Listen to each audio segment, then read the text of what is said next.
What would you do if you didn't have high interest loans or credit card debt? With Upstart, you can pay off your existing debt quickly and easily and start living your life. Upstart is the fast and easy way to pay off your debt with a personal loan, all online. What I love most about Upstart is that rather than looking at credit score alone, Upstart considers other factors like your income, current employment, and credit history to find you a smarter rate for your loan. Find out how Upstart can lower your monthly payments today when you go to upstart.com/ratchet.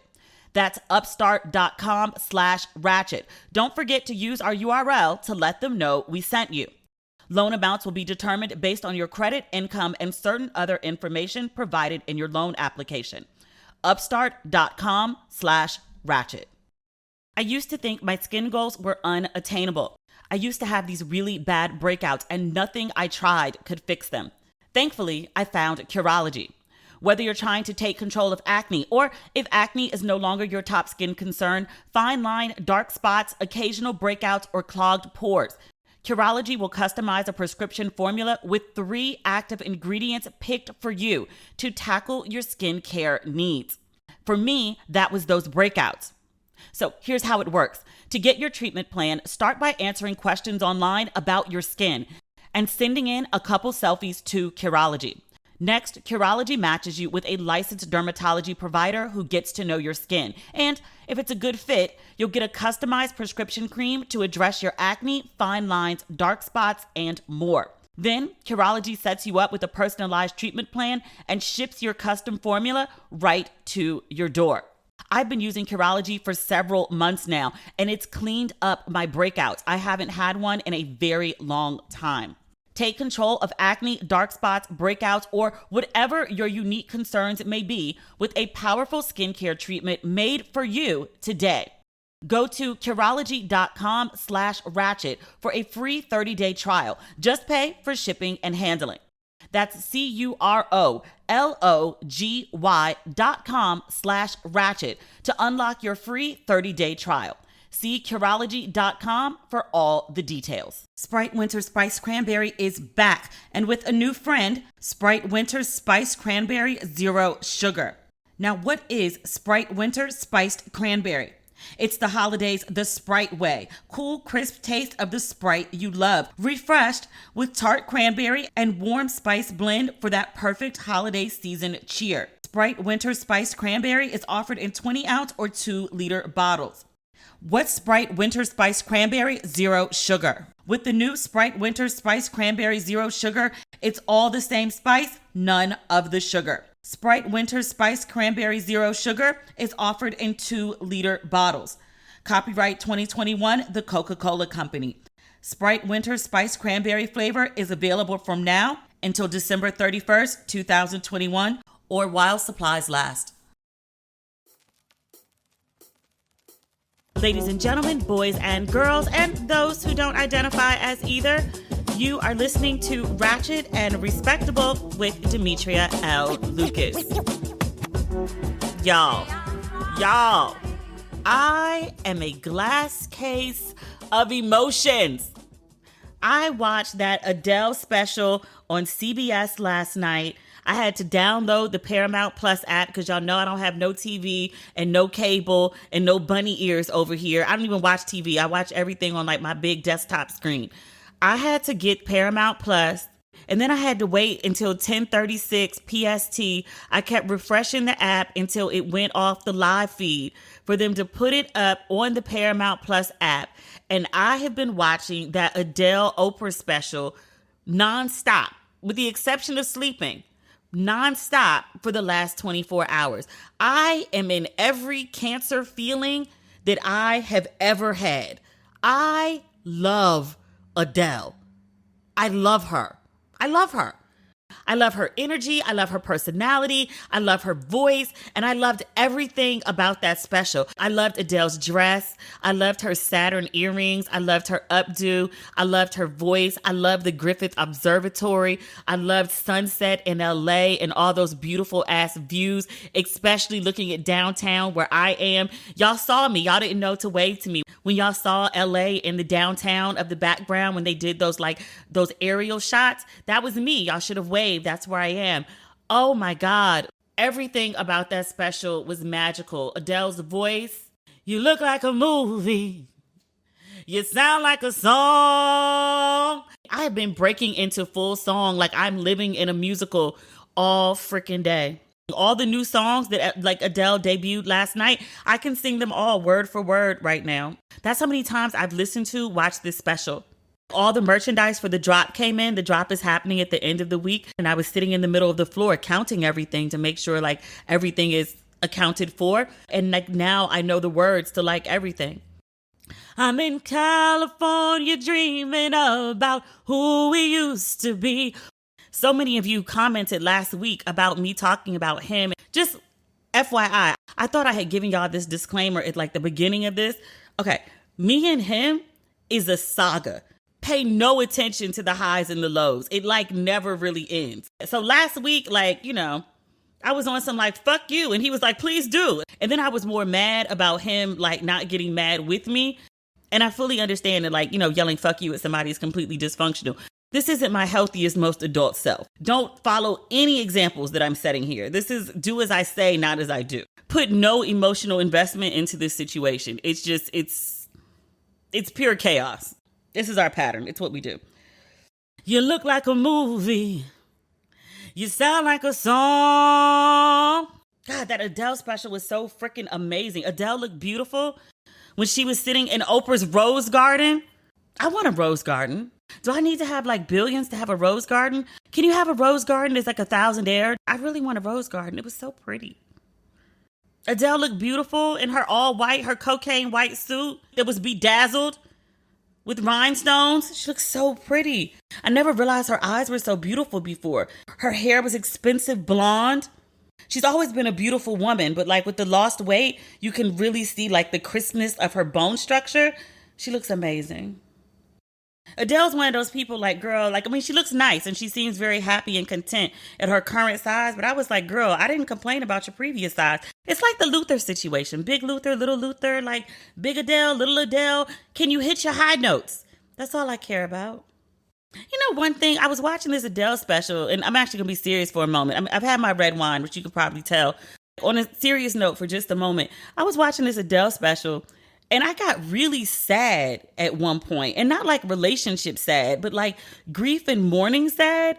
I just had this real like visceral grief about Amy Winehouse. And I know that might be like a weird thing to say, but it's like another white woman from the UK who sings very soulfully and like sounds like a black woman, which is part of Adele's appeal. Not to say that Adele doesn't have a magnificent, wonderful, lovely voice. Not to say that Adele is not one of the greatest songwriters of our time, because she is. But part of the intrigue about Adele from white people and black people is that it's a white woman who sings like a 60-year-old black woman who was raised in the church. The Black Baptist Southern Church, or maybe Kojic Pentecostal, but a black Southern church specifically. But that's what Adele sings like. But it's like this weird combination of like, okay, not only are you white, but you're not even like American or American South. Like, you're from the UK, but you embody this like deep, soulful black woman spirit. It's weird. And again, she has a beautiful voice that takes nothing away from her. But like, I just kind of think sometimes like, Jasmine Sullivan has a voice like that. Why is Jasmine Sullivan not singing in front of like the Griffith Observatory with like the drones and, you know, Leonardo DiCaprio and Oprah and Dwayne Wade and Gabby and Tyler Perry and Ava and Gail and Nicole Richie and all the other celebrities that were sitting in the audience, Lizzo? Like, why doesn't Jasmine Sullivan get that? Because Jasmine Sullivan can blow too, but I just kind of think that like we kind of expect black women to be able to blow. So it's kind of like not a thing like, oh, yet another black woman who can like sing her ass off. Look at you. Like, it's not really an anomaly. But then you see like a white woman like Adele or like, you know, Celine Dion, same difference. French Canadian white woman who blows. Like, you're like, oh, wow. You're like petite and white. You sing like a black woman. It's like such an anomaly. Let's like give you 1 million Grammys and like pay you a bunch of money. I don't want Adele not to have awards. I don't want Adele not to be at the Griffith. I just also want like, you know, Jasmine Sullivan to be there too. That's all I'm saying. Not take from Adele, but add to Jasmine Sullivan. But I say all that to say, I really missed Amy Winehouse. And I really loved her, and like her life ended far too soon and it's a tragedy. And watching Adele stand up there and, make it to 30, that Amy Winehouse, I think she died at 27. I don't know. It just made me think of Amy, and I got really sad because I think Amy Winehouse should have that experience as well. But I hope Lizzo also has that chance one day, because Lizzo is also freaking amazing. I want Adele to have all the nice things, but I also want Black women who share her vocal range and her talent to also have all the nice things as well. That's all I'm saying. Adele looked beautiful in her dress and her Saturn earrings with her Saturn tattoo at the Griffith Observatory. And I was like, whoever put the Saturn earrings on and didn't like cover up her Saturn tattoo and let like the whole orbit thing, the orbit imagery, like let loose. Very nice touch. You look like a movie. You sound like a song. Speaking of women who can sing, Shaka Khan and Stephanie Mills are doing a versus. It's actually up the street from me at the Ace Hotel. I could literally like walk there in 5 minutes. I wonder if there's still tickets available. I would totally go to that. That was Saturday morning music. Not for my mother either, my father. My father's favorite Saturday morning activity was to go into the basement, blast his music as loud as humanly possible, and then put on headphones and sing along to it. So the rest of the house be damned. My mother was already up. I would wake up to my father blasting his random Saturday morning soul music. I don't remember him actually playing Shaka Khan, but Stephanie Mills? I've seen people talking about this versus. They were like, Shaka Khan is going to blow her out. And I was like, going to blow who out? Not Stephanie Mills. Not Stephanie Mills. Shaka Khan may be more popular now, but Stephanie Mills, her little like, and I do mean little, she's like 4'11". Her little ass can sing. Ain't nobody ever gonna blow out Stephanie Mills. To be quite honest, I think Stephanie Mills might win the verses. Like Shaka Ma'am can sing. No doubt. Shaka Ma'am is a legend, but so is Stephanie Mills. You might not be familiar, but Stephanie Mills. Look, Stephanie Mills gets to talking about she feel good all over. It's a wrap. Stephanie Mills started talking about, I've learned to respect the power of love. It's done. Shaka got the range. I don't know if she could keep up with Stephanie's range, though. Ain't no blowout. Stop it. If you ain't familiar, just say you ain't familiar, but don't disrespect the Stephanie. Stephanie can hit you with the final verse of Home, and everybody's going home. It's a wrap. Stephanie started talking about the comfort of a man. Stop it. Stop it. Go on YouTube. Get reacquainted or introduce yourself. Don't play yourself talking about it's a blowout. No. Don't disrespect the Stephanie. Madam Mills. Oh, there's so much going on this week. It's a good week for music.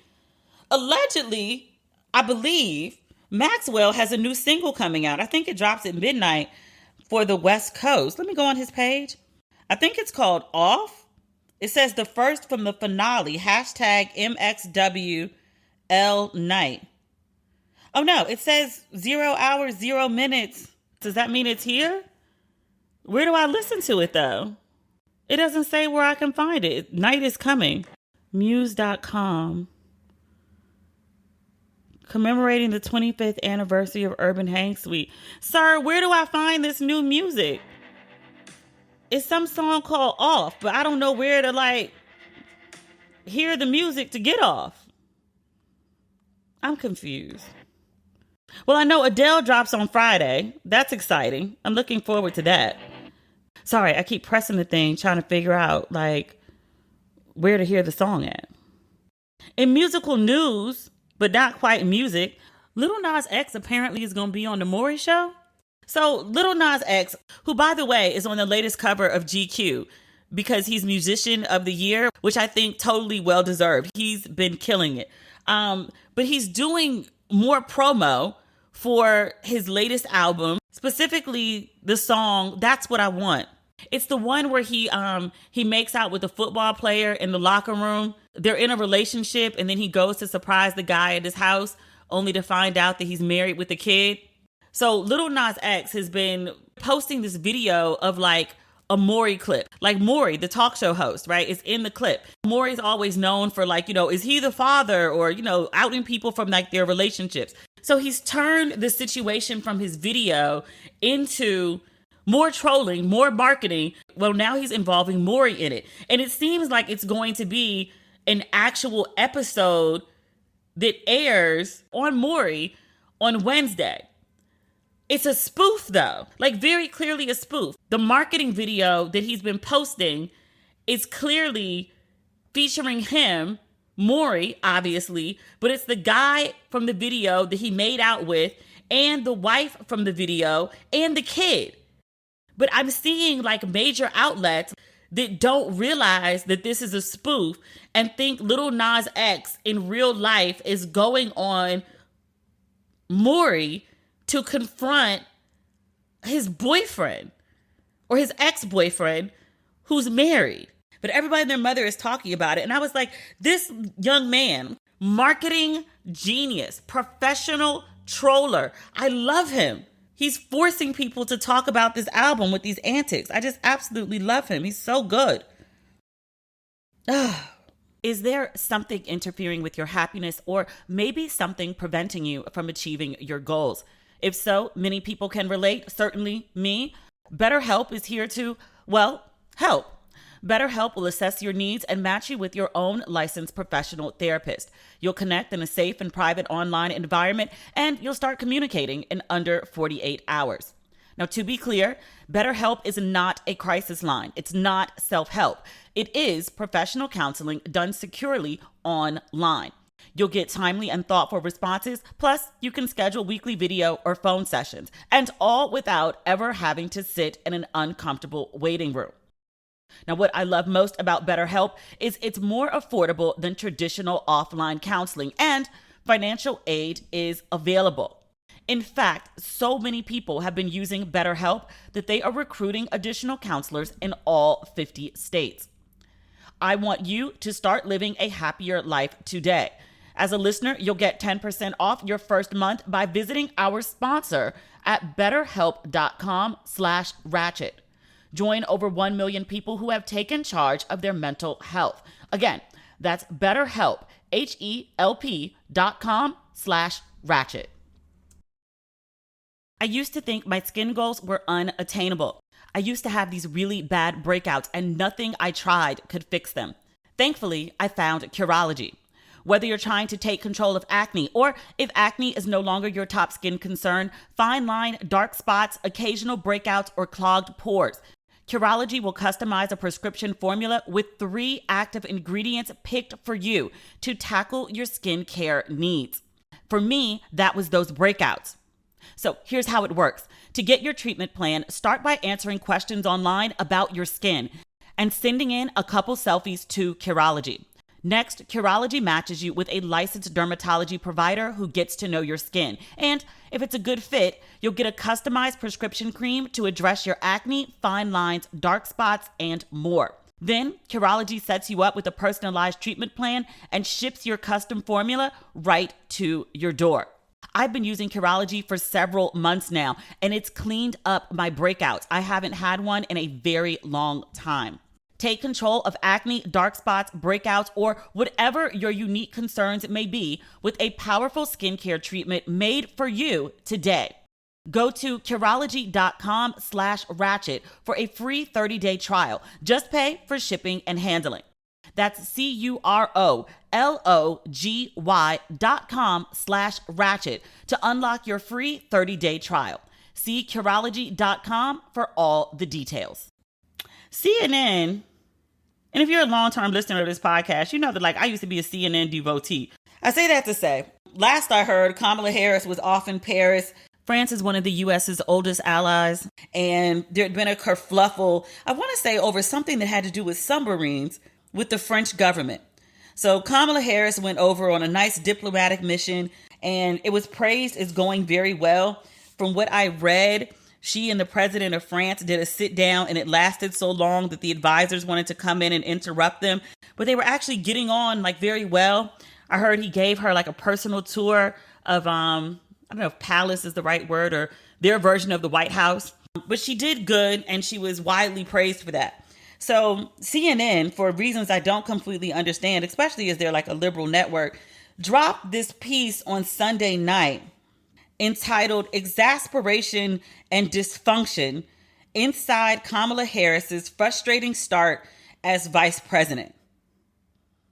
So I saw it and I was like, oh, there must be, major T for CNN of all places.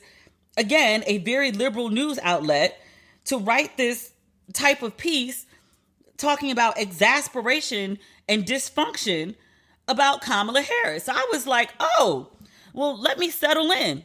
I got up on Monday morning, I got my coffee and I sat down at my desk and I was ready to read. I scrolled forever. I would say like a good 3,500, 4,000 words maybe. It is a lengthy, hefty feature. They talk to everybody and their mother. It's tons of sources on the record and off.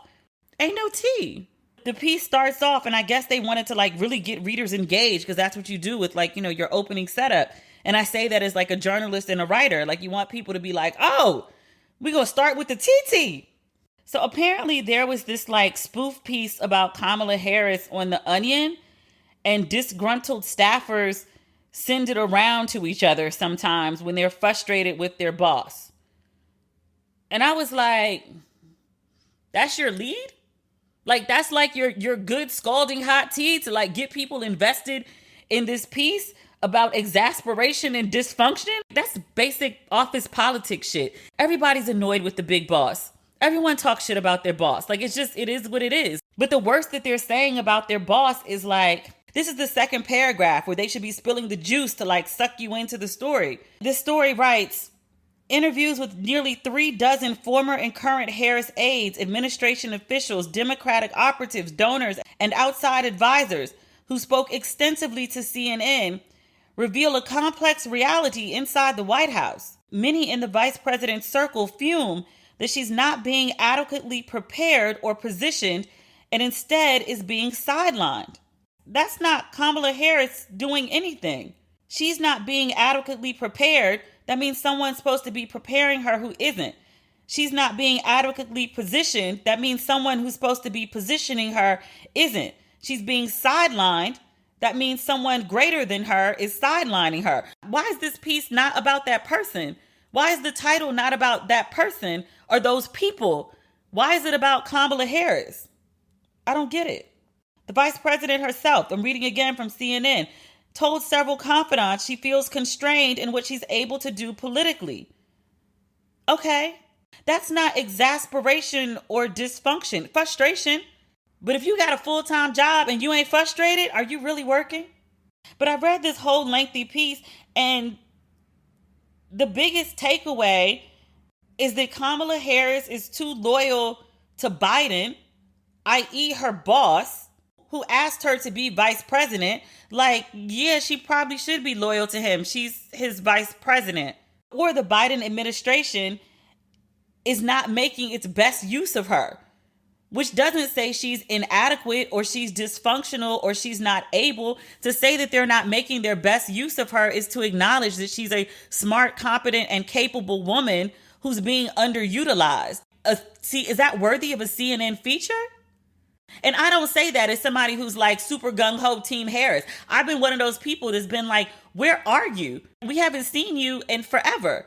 And when I wrote something earlier today, and I was like, I think that there's a valid criticism that she hasn't been very visible, short of that whole diplomatic mission to France, which was, widely covered literally last week. But okay, it's weird that you would pick like literally the week after her highest level of visibility in months to drop a story about how she's not visible. But okay, I feel that like not being visible enough warrants a 3,000 word story on CNN where the headline is talking about, again, dysfunction and exasperation. I couldn't find exasperation and dysfunction. I could find bureaucratic bullshit and a lot of hands in the pot. Dysfunction and exasperation? Exasperation, maybe. People are frustrated. Okay. I don't know, but there's no quotes of people blowing up at their wits' end. Remember, there was a Barack Obama quote, and it was about the way he didn't like to interact with the press. Let me see if I can find it on my page, because I thought it was the funniest quote ever. The press was complaining about why Barack Obama wasn't speaking to them. And the quote that came out was something because I don't like those motherfuckers. Something like that. Here we go. This is from Insider. The headline is, Obama was peeved at being called aloof by reporters. And he vented Motherfuckers, I'm aloof with you because I don't want to talk to you. This CNN article has none of those quotes. We're very smart type A Washingtonian type people are just at their wits' end and start saying all sorts of crazy shit that give you a true sense of their exasperation. There's not one quote like that in the article. There's not anything remotely juicy in this whole article. You talking about people are exasperated, there's full of dysfunction. Where are my quotes? Where's my shock and awe? Literally, the biggest complaints in this article are Harris is too loyal to Biden, not visible. Oh, that's what I was going to say about talking about this on Instagram. I said something about like, okay, fair enough. Like until the Paris trip, I was like, yo, where's Kamala Harris? Like we haven't seen her in like ages. Like what is she up to? And somebody pointed out and they were like, since when is the vice president super visible? Tell me something Al Gore did when he was working with Clinton. Like when we think about Al Gore, like we think about him doing that awkward kiss with Tipper. We think about him talking about how he invented the internet. We think about global warming. But all of that stuff was when Al Gore was campaigning for president. None of that is a memory from when he was vice president. I had to think real hard about who Bush's vice president was. Wasn't that Cheney? But the Cheney stories aren't run-of-the-mill administration stuff. Like when I think about Cheney, I think about, didn't he almost shoot somebody's head off on a hunting trip? And then he was getting all that money on the back end from the war. Am I remembering Cheney right? The only time we heard about Biden is when he was saying like stupid gaffe shit when he was on his Uncle Joe. I don't remember anyone talking about like actual like political work that Biden was doing. Like he was Barack's bestie and he would make stupid gaffes sometimes. Like he was like the gaffe king. But all of a sudden like Kamala Harris as vice president is supposed to be like super visible. Like she's the number 2. She's supposed to be in the background. No, that's not the job. The only juicy thing I could find in this long ass piece, because there were no quotes, there were no outrageous stories. There's run-of-the-mill stuff that like, maybe she should have said this instead of that. There's conversation about how the White House is more protective of transportation secretary Pete. There's more conversation about how the White House is more protective of Pete than they are for Kamala Harris. But that's, again, not on Kamala. The only thing that's like relatively like juicy or scandalous is the time Kamala Harris's staff sent her to a fundraiser, and it was during COVID. It was at some mini mansion outdoors, and people were unmasked, and apparently they were serving Indian food at a buffet during a pandemic. Not the best idea, but again, we're talking about outdoors at a mini mansion, which means there's plenty of space. They don't have masks on, but again, they're outdoors. They're not packed together. The buffet, I can't justify that. That's just a bad fucking idea. That was a bad fucking idea before the pandemic. But that's hardly a scandal and definitely not an occasion that rises to like CNN during this whole like basically hit piece about Kamala Harris in the title. But most of the complaints in the piece are not even about Kamala Harris. Her aides are frustrated. Name me one boss that doesn't have assistants or underlings that are not frustrated with them half the time. And again, I'm not the biggest Kamala Harris fan. Like, I voted for Biden Harris, but it was on some real, like, what was the fucking alternative? Trump? Come on. I don't have like some undying love for her. Like I wanted to support her as a black woman being elected to vice president. Like I want to see black women in high places, but admittedly, she ain't really done much since she's been there. That's fair. She's also vice president. It's a low-key job. Very disappointed in CNN for this piece. And I'm just like, yo, y'all ain't got nothing else to talk about? It was that slow of a news day where y'all published this shit? No, it's not the scandal I was expecting. You tell me people are exasperated and there's dysfunction. I want to hear about some drama. This ain't it. I'm sure there's some, but the reporters didn't get those quotes. Okay, now listen. A podcast from Netflix and Strong Black Lead, hosted by culture queens Scotty Beam and Sylvia Obell. I love them. Scotty Beam is a media personality, music enthusiast, and wing connoisseur. Sylvia Obell is a culture writer, producer, and lover of Beyonce. These best friends talk openly and honestly and about what's on their minds, what they're binging, and what's blowing up their timelines. They cover everything from our favorite 90s Black Six, that's Black Classics, to Jasmine Sullivan's Hotels, to the Twitter threads keeping us cackling and the reality TV moments that created #SunsetShawties. Plus, exclusive interviews with the biggest names on Netflix like Issa Rae, Spike Lee, and Zendaya. Okay, Now Listen is a podcast by and about Black women who love all things Netflix and beyond, way beyond. New episodes drop every other Thursday. Subscribe wherever you listen to podcasts and follow at Strong Black Lead on social for updates. You know what I hate? Underwear that doesn't fit right. It's like everybody, all the manufacturers, made the same underwear for every body. And no one took the time to design authentic underwear for strong, independent, I'm comfortable with me people like us. Except Tomboy X. They did. They created underwear that makes me feel like, yeah, this underwear doesn't just fit me, it gets me. I'm currently wearing a pair that are very, very comfortable. Since 2014, Tomboy X has been making brazenly unapologetic underwear for all bodies, all shapes, all genders, all sizes. Really, all sizes.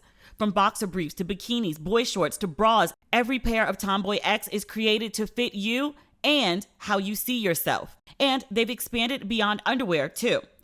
Each product is built on values of quality, fit, and inclusivity.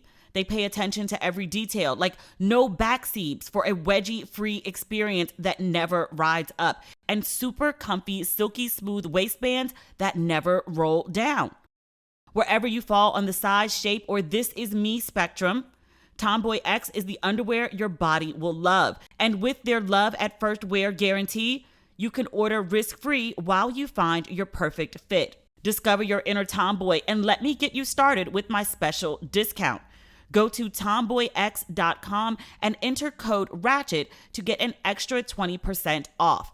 That's an extra 20% off when you enter RATCHET at tomboyx.com. tomboyx.com. Restrictions apply. See site for details. What would you do if you didn't have high interest loans or credit card debt?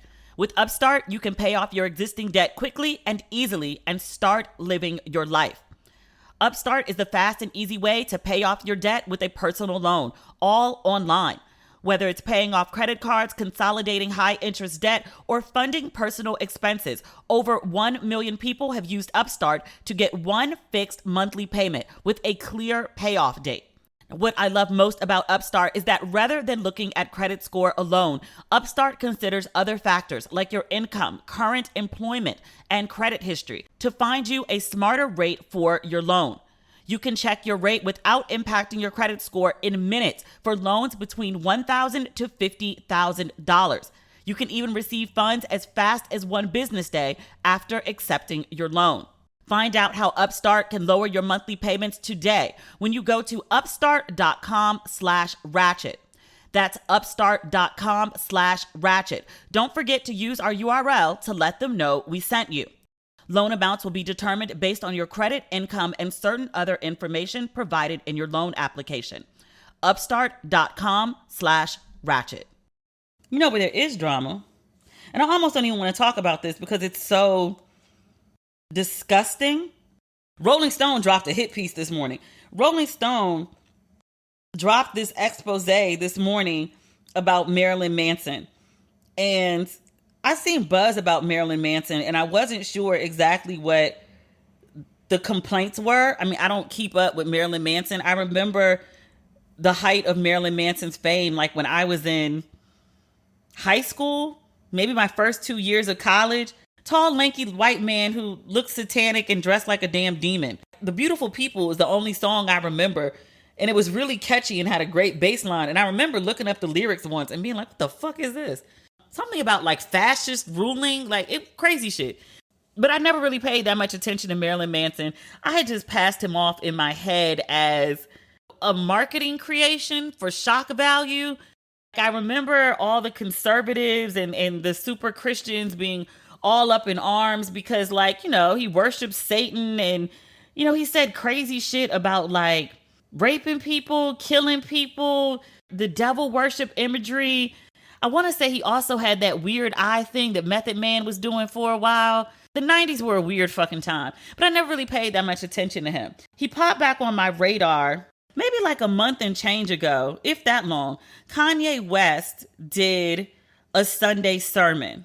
Marilyn Manson and Justin Bieber were at the Sunday sermon with him. There was a little bit of fuss about Marilyn Manson. Like, why the fuck would Kanye have him there?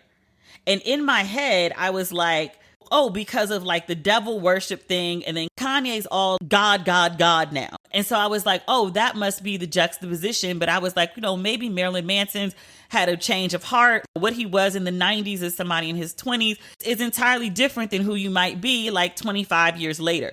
I didn't really think much more about it than that. But I did see enough people being like, yo, that's really fucked up that he had him there. I just didn't investigate it because I just didn't care that much about Marilyn Manson.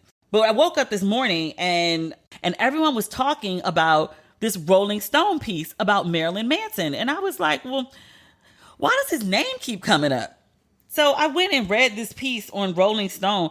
I was disgusted. I wanted to throw up while reading it.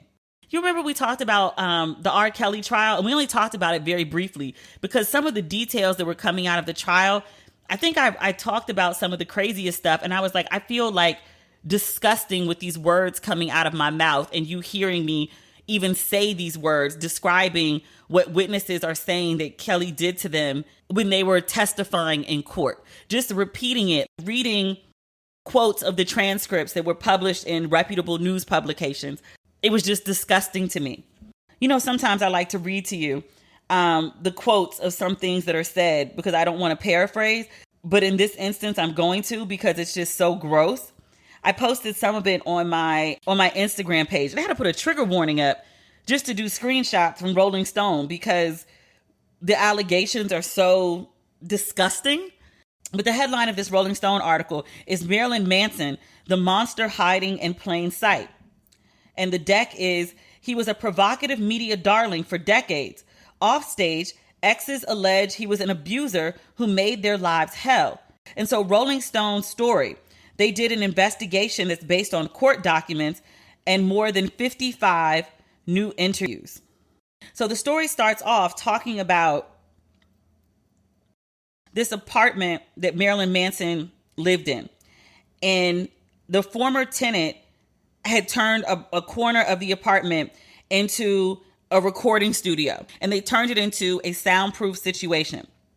When Marilyn Manson moved in, he turned this soundproof recording studio into what he called as the bad girl's room.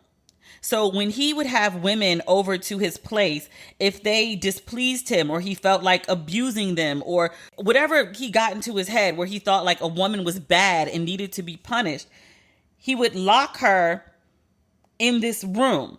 Rolling Stones described it as, quote, a solitary confinement cell used to psychologically torture women. And there were women that they interviewed, girlfriends of his, ex-girlfriends, I guess, that said that he would keep them in there for hours to punish them for the tiniest perceived grievances. Rolling Stones interviewed several of the women that Marilyn Manson dated, and the narrative is the same with nearly every one of them. Sleep deprivation, food deprivation. Women talk about he bit them, he cut them. One woman talks about she was electrocuted. He whipped her without her consent. He raped her repeatedly during their relationship together. He chased her with an axe. Like, crazy shit. There was another woman, a girlfriend. She said that they had a consensual sexual relationship for a few months. And she recalls that one time she woke up and while she had been sleeping, he bound her ankles and wrists together behind her and was sexually penetrating her. And she said she told him to stop and said no multiple times. And he told her to, quote, shut the fuck up and be quiet. The same woman, she says Marilyn Manson, without her consent, she says Marilyn Manson raped her several times. She said he also carved the initials MM on her thigh. He threw a Nazi knife at her face. And he also cut her with a different knife while they were having sex. This is another woman. She talks about the sleep deprivation, the food. He wanted to, quote, weaken her physically and mentally and decrease her ability to refuse him. She says between the sleep deprivation, drug use, and malnourishment, her weight dropped to approximately 80 pounds. It's a grown-ass woman. It's another woman. She says she was bitten until, quote, her body was covered in bruises. On another occasion, he cut her with a knife during sex. He took pictures of her naked, mutilated body and posted them online. Rolling Stone, in speaking to one of his girlfriends, she makes sense of Manson, who, by the way, I don't think I ever really thought about Marilyn Manson's name. His real name is something like Bill Warner, Bruce Warner, like something very generic. But he picked the name Marilyn Manson, Marilyn after Marilyn Monroe and her tragic drug-induced ending. And then Manson, as in Charles, the serial killer. That's how he came up with Marilyn Manson. So the ex-girlfriend, in making sense of how Marilyn Manson was able to get away with this shit for so long, she says, quote, "We give an awful lot of slack to men like this, and especially in the music industry. If you're not a womanizer and a complete misogynist, are you really a rock star at all?" Marilyn, quote and unquote, just took it to the extreme, as did many people around him. So Rolling Stone got to interviewing people and was like, so all of y'all saw this shit and nobody said anything? And I'm not even reading you the craziest stuff. That's just like the stuff I feel comfortable paraphrasing. There's sick shit in this article. Whips, chains, recording people while they're like choking them and wanting to use the clips on the album. Like, submitted it to the record label and the record label finally was like, you've gone too far. There was a woman talking about like molesting a child and the record label was like, okay. In the interviews, it sounds very similar to R. Kelly. They were like, yeah, everybody knew what he was into. Everybody knew what he did. And they were like, not only did they know, a lot of people just joined in and participated. Like, oh, we're going to like beat bitches today? Oh, okay. Like Rolling Stone said, it was a monster in plain sight. It's not like he tried to hide that he was into like devil shit or even Nazi shit. I don't think I knew he was a racist though. There's a couple points in the article where they talk about like he specifically liked to use the N-word in front of black people. And I was like, what black people are these?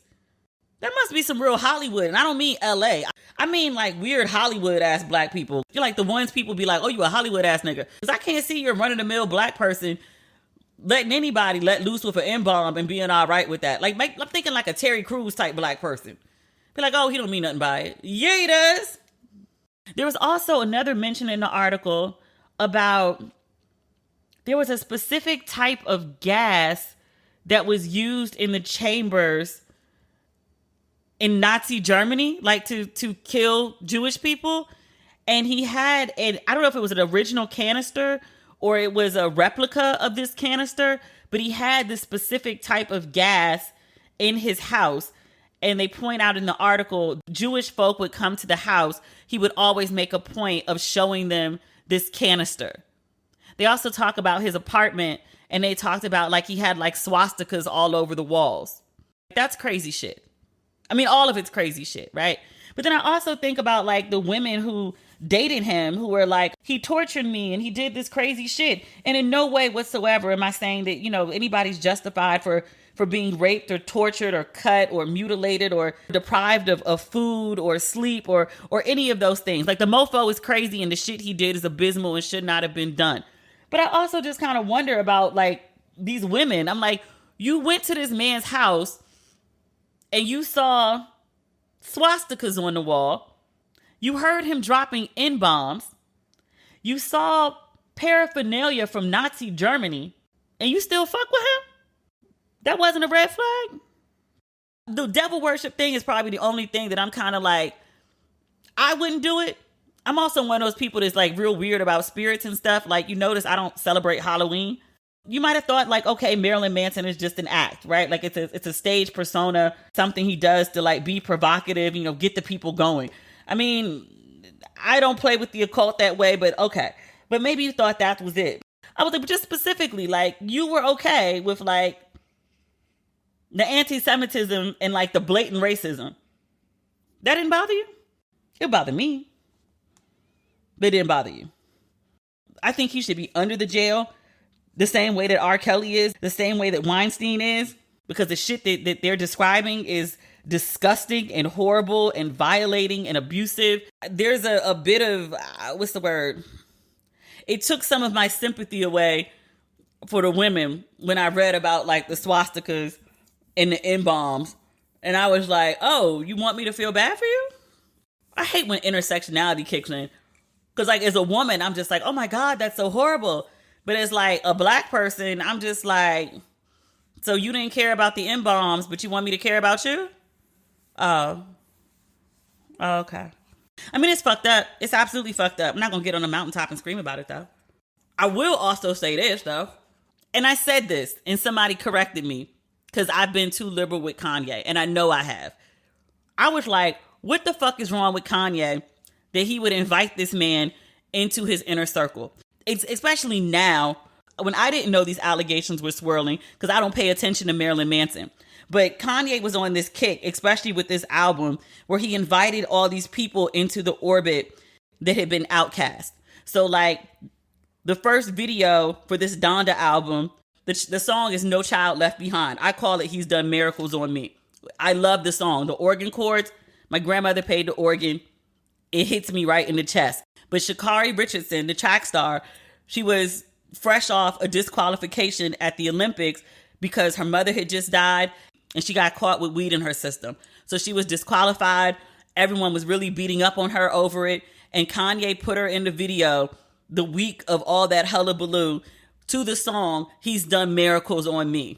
So it was like a bit of redemption for her. So I was like, okay, I think that's good. I think that's a beautiful gesture. I see the compassion and the open-heartedness in that. I make a distinction, I would say, between a woman who smokes weed and only is really harming herself, like nobody else is really impacted by that decision other than her, fans who were rooting for her, but it's her future that she kind of fucked up with that. That's entirely different from like inviting a man who's been accused of rape and torture by multiple women. And not just accused, like lawsuits filed. Like a lot of them are civil suits, but they're a matter of legal public record. They're not just frivolous rumor and hearsay and chit chat. Multiple women over decades with the same story. It's very R. Kelly-ish in this way. And I was like, what the fuck is wrong with Kanye that he would invite these people into his circle? The Baby was also part of this whole, like, let me welcome you into the circle thing. Kanye, I think he was holding up his album, waiting on a verse from The Baby, because he just has this certain, like, affinity for him. I guess The Baby came out and said he would vote for Kanye when Kanye was talking about running for president, and Kanye, like, loved his loyalty, so he was holding up his album for him. But The Baby was fresh off that controversy, not the current one that just happened yesterday. I'll get into that at another time because that cycle's not done playing out yet and I don't want to talk about it twice. But his last controversy, he did a concert and started talking about like people with AIDS, homophobic shit. Like it just came out of total left field and it was like, what the fuck is wrong with you? Why would you say that? Nobody was asking you for that. Like you just jumped out there with that shit. But Kanye welcomed him in the fold, him, Marilyn Manson. And I was like, why are you associating with these degenerates? Because Kanye's a degenerate too. Kanye's out here saying crazy shit like slavery is a choice. He's supporting Trump, who's a fucking bigot, walking around in this MAGA hat. He said all sorts of disrespectful shit to women in his verses. The way he went after Amber with a whole album because he was mad she broke up with him. Yeah, it was a good album, but still, that's fucked up. They were like, yo, Kanye's a fuckboy. Stop supporting him. And I was like, oh, but the music is different. It's not like R. Kelly. They're like, Demetria, you supporting a fuckboy. You're right. The Marilyn Manson thing is the thing that like tipped me over the edge. You knew that this man was accused of this heinous shit and welcomed him into the fold. And look, I always say that there's grace for those that seek it. But I'm also like, but where did you seek grace? Like, how are you making amends? Like, if you've done terrible things, okay, what are you doing to make amends, if anything? Because Marilyn Manson is denying all of these accusations from all of these different women over this vast time period. I want to say like a good 20 years. But he's denying everything. He's like, no, never happened. No, never happened. Circumstantial, never happened. I don't know what you're talking about. Grace for those that seek it. And also, grace for those that seek it doesn't mean like no accountability. Or no punishment or no consequences. If he did the shit that he's accused of, he needs to be locked away for like ever. He's not safe for society. Which, as Rolling Stone points out, like, didn't he show us that? Hasn't he been showing us that for the last 30 years? Like, we all thought it was like a marketing scheme. Not we all, because a lot of people were like, I saw that shit and I thought it was sick back then. A lot of people did call, this is some sick shit. He not playing with y'all. He's sick. People said it back then. I was a teenager. I'm going to give myself grace. Literally at the height of Marilyn Manson's fame, I was probably like between 15 and 19. I thought it was just a marketing shit. I had no idea this man was actually out here like raping people, torturing them.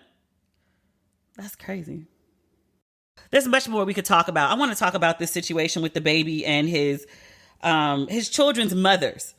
I mean, I want to talk about the drama that they're going through, that they're posting all over the internet. I'm recording this on Monday night. This saga started on Sunday night. He went live in the middle of this argument. And then all day today, she started posting all these videos trying to prove that she wasn't the side chick. He posted videos holding the baby and talking about he's a great father. The girl's mother started posting. The baby's first baby mama, she started posting. I saw at least 3 videos from her. The second baby mama, her sister posted. Her brother posted. I was like, why are y'all putting all this shit on the internet? This is y'all's real life. There is chaos and confusion and a shit show. All this is to me and everybody else sitting at home is fucking something to talk about in entertainment. But like, there's real world consequences to this shit. People got babies. People got records. And I don't mean like records to sell. I mean like police records, charges and shit. There's a 3-month-old baby at the center of this.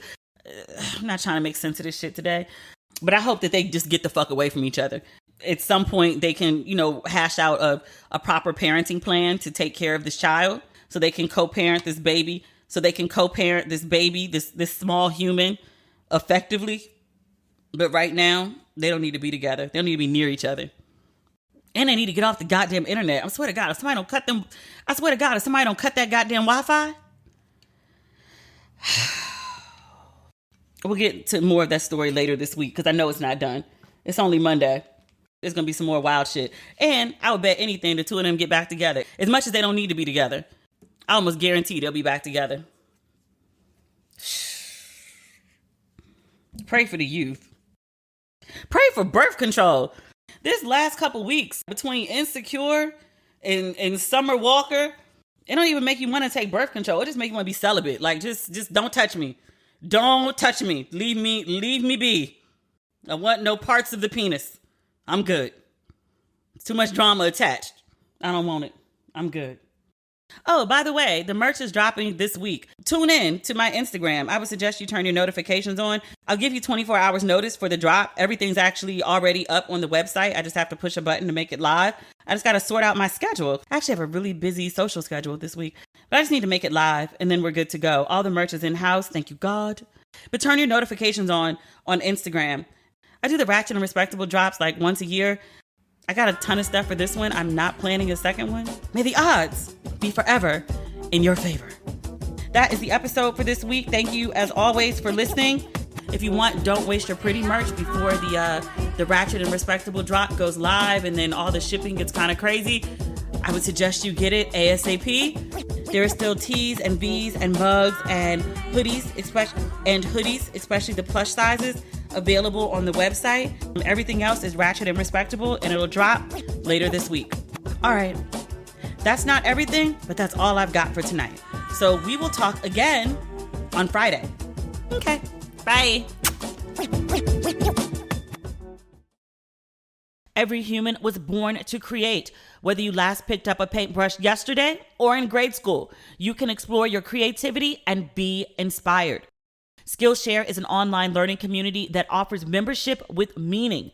With so much to explore, real projects to create, and the support of fellow creatives, Skillshare empowers you to accomplish real growth. Now, we've often talked about my procrastination issues. I've started taking a Skillshare class, Productivity for Creatives. Build a system that brings out your best with Thomas Frank. Whether you're a dabbler or a pro, a hobbyist or a master, you are creative. Discover what you can make with classes for every skill level. You'll experience real improvement with hands-on projects and classes designed for real life. Also, Skillshare is incredibly affordable, especially when it comes to pricey in-person classes and workshops. An annual subscription is less than $10 a month. So explore your creativity at Skillshare.com/ratchet and get a 1-month free trial of premium membership. That's 1 month of premium membership at Skillshare.com/ratchet.